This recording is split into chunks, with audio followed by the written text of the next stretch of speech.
Hi friends, welcome back to our channel. ఎలా ఉన్నారు అండి? అందరూ బాగున్నారా? ఈరోజు వీడియోలో అయితే అమ్మవారిది పుట్టినరోజు అనమాట. చాలా బాగా సెలబ్రేట్ అయితే చేశారు. తప్పకుండా మిస్ కాకుండా అయితే చూసేయండి మన ఛానల్ని. ఫస్ట్ టైం చూస్తున్నారా? ఫస్ట్ టైం చూస్తున్నట్లయితే ప్లీజ్ సబ్స్క్రైబ్ చేయండి. అలాగే చూస్తున్న వాళ్ళు ఇంకా సబ్స్క్రైబ్ చేయలేకుండా ఉన్నారా? ప్లీజ్ సబ్స్క్రైబ్ చేయండి, సపోర్ట్ చేయండి, లైక్ చేయడం మాత్రం మర్చిపోమకండి. మేము పుట్టక ముందే వెలిసిన అమ్మవారు అనమాట. మా బజార్లో మా నాయనమ్మ వాళ్ళు ఉన్న టైంలో వెలిసిన అమ్మవారు. ఇంకా ఆ అమ్మవారికి గుళ్ళు అయితే కట్టించి ఇంకా అప్పటి నుంచి అయితే పూజ అయితే చేస్తున్నారు కంటిన్యూస్గా. వాళ్ళకి ఏజ్ అయితే చాలా అయిపోయింది కాబట్టి ఇప్పుడైతే లేరండి. వాళ్ళు ఉన్నప్పుడైతే ఇంకా బాగా చేసేవాళ్ళు. ఇప్పుడు కూడా అమ్మవారికి ఏమీ లోటు లేకుండా చాలా చక్కగా అయితే చేస్తున్నారు అందరూ.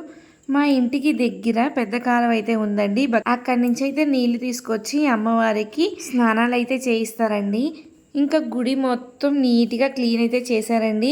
గుడి మొత్తం అరటి ఆకులతో అలాగే వేప మండలతో అయితే తోరణాలు అయితే కట్టేశారండి. పసుపు గంధం అయితే రాసేసి ఇంకా అమ్మవారికి బొట్లు అయితే పెట్టేశారండి కుంకుమతో. అమ్మవారికి అటుపక్కన ఇటుపక్కన చెల్లెళ్ళు అయితే ఉన్నారండి. ఇంకా ఆ అమ్మవారిలు కూడా బాగా అలంకరించేశారు. ఇంకా వచ్చిన వాళ్ళందరికీ ఇలాగా పసుపు అయితే రాసేసి గంధం అయితే పూసి ఇంకా బొట్టు అయితే పెడుతున్నారండి. ఇంకా అందరూ కలిసి ఉండ్రాలు అయితే చేస్తున్నారండి. ఇంకా అమ్మవారికి పూలతో అలంకరించడానికి చాలా పూలదండలు అలాగే పూలు అయితే తీసుకొచ్చేసారండి అందరూ. ఇంకా కొబ్బరికాయలు, అమ్మవారికి కావాల్సిన నైవేద్యాలు ఎవరు తోచిని వాళ్ళందరూ తీసుకొచ్చేసారండి. ఇంకా అందరూ పొంగళ్ళు అయితే పెట్టేసుకుంటున్నారు. ఇక్కడ జనాలందరూ కలిసి అందరూ పని అయితే చేస్తున్నారండి. ఎవరు గుడికి పసుపు కుంకుమ అయితే పెట్టేస్తున్నారండి రాసేసి. ఈ అమ్మవారికి ఏ ప్రసాదము ఇష్టం అని అంటే చలవ చేసేది అనమాట. దద్దోజనం అంటే చాలా ఇష్టం అంట ఈ అమ్మవారికి అయితే. అప్పటి రోజుల్లో నాతో అయితే మా నాయనమ్మ పెద్ద ఆకలి అనేది అనమాట. ఆదివారం అయినా సరే గుడికి వెళ్ళి దండం పెట్టుకొని అమ్మవారికి పొంగల్ చేయకపోయినా నైవేద్యం అయితే పెట్టమ్మ, చాలా చల్లగా చూస్తుంది అందరినీ అని చెప్పేసి అప్పటి రోజులైతే గుర్తుకొచ్చాయండి. వాళ్ళు ఉంటే ఇంకా బాగుండేది అని అనిపించింది కొన్నాళ్ళైనా.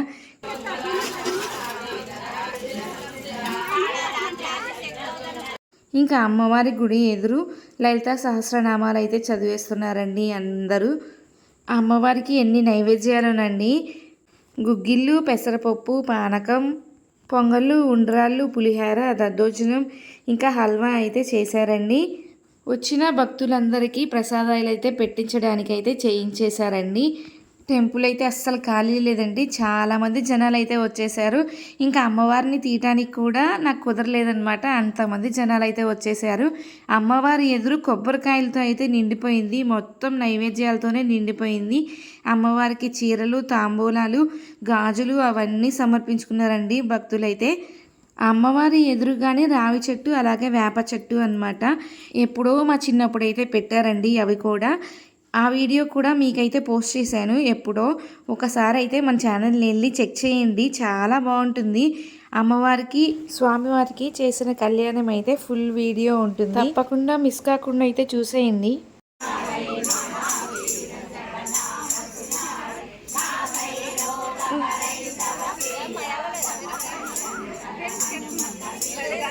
మా చిన్నోడు ఎక్కువ టైం ఉండడేమో అని అనుకున్నాను, కానీ ఉన్నాడు. జనాలందరినీ చూసి ఏడుస్తాడేమో అనుకున్నాను, కానీ ఏడవలేదు. అమ్మవారి కోసం చేసిన నైవేద్యాలన్నీ తీసుకొని పెదనాన్న, పెద్దమ్మ అలాగే బాబాయి, పిన్ని వాళ్ళందరూ కలిసి గుడి చుట్టూ ప్రదక్షిణాలు అయితే చేస్తున్నారండి అందరూ కలిసి. అమ్మవారికి ధూపం అంటే చాలా ఇష్టం కదా. సాంబ్రాణి అయితే వేసి గుడి మొత్తం ధూపం అయితే వేస్తున్నారండి. అప్పుడు స్మెల్ అయితే అసలు మామూలుగా లేదండి. అసలు గుడంతా ఒక పాజిటివ్ వైబ్స్ లాగా అది పీస్ఫుల్గా అయితే అనిపించిందండి. ఆ టైంలో అయితే మార్నింగ్ నుంచి కంటిన్యూషన్గా అయితే వస్తూనే ఉన్నారండి జనాలందరూ. అంటే దండం పెట్టుకొని వెళ్ళే వాళ్ళు వెళ్తున్నారు, వచ్చేవాళ్ళు వస్తున్నారండి. గుడి చుట్టూ ప్రదక్షిణాలు చేసిన తర్వాత అమ్మవారి దగ్గర నైవేద్యాలు అయితే పెట్టేసేసి హారతి అయితే ఇచ్చేసి ఇంకా బయటకైతే వచ్చేసారండి. అమ్మవారి దగ్గర సమర్పించేసి ఇంకా హారతి అయితే అందరం అయితే తీసుకుంటున్నామండి. ఇంకా ప్రసాదాలు అయితే అందరికైతే పెడుతున్నారండి. ప్రసాదాలతో ప్లేట్ అంతా నిండిపోయింది అండి. ఇంకా అసలు ఆ ప్లేట్ కూడా పట్టలేదండి. అన్ని ప్రసాదాలు అయితే చేయించారు. ఇంకా వాటి టేస్ట్ కూడా మామూలుగా లేదండి. దేవుడు ప్రసాదాలు అంటే చాలా బాగా చేశారనమాట. ఇంకా అందరికీ వాటర్ కూడా సప్లై అయితే చేసామండి. చూసారు కదండి ఈరోజు వీడియో అయితే ఇదే అనమాట. మీకు ఎలా అనిపించింది ఈ వీడియో తప్పకుండా కామెంట్ అయితే చేయండి. అలాగే మన ఛానల్ని తప్పకుండా సబ్స్క్రైబ్ అయితే చేయండి. అలాగే లైక్ చేయడం మాత్రం మర్చిపోమాకండి. షేర్ చేయండి మీ నైబర్స్కి, అలాగే మీ రిలేటివ్స్కి, మీ ఫ్యామిలీ మెంబర్స్కి. Thank you, bye bye, take care. మరో నెక్స్ట్ వీడియోతో మీ ముందుకు వస్తాను.